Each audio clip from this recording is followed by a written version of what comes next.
এখানে সমবেত হয়েছি একটা কারণ,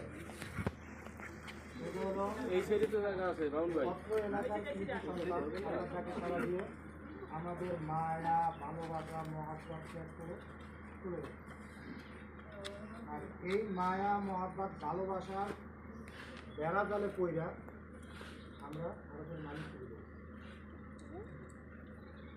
আমরা সন্তান, ভাই, ব্রাদার, আত্মীয় স্বজন, পাড়া প্রতিবেশী যারা আছে তাকে আমরা ওই পর্যন্ত ভালোবাসবো যতক্ষণ পর্যন্ত তার কবরের মাটিটা পরিপূর্ণ না হয়। যখন কবরের মাটিটা পরিপূর্ণ হবে ভালোবাসা শেষ। এখন ওখানে থাকার পরে তার সাথে কি হবে না না হবে কে জানে? যে আল্লাহ ওখানের খবর জানে, ওই আল্লাহর সাথে আমাদের সম্পর্ক রাখতে হবে না।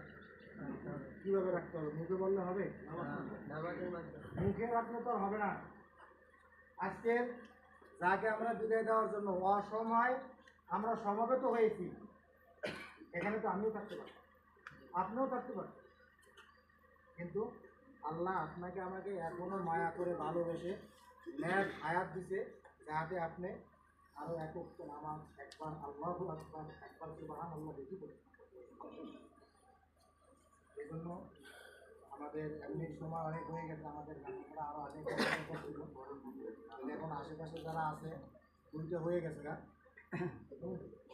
এখন যাহারা আছে আলহামদুলিল্লাহ, এই মাইয়েদের উপরে কেউ কোনো দাবি রাখবেন না।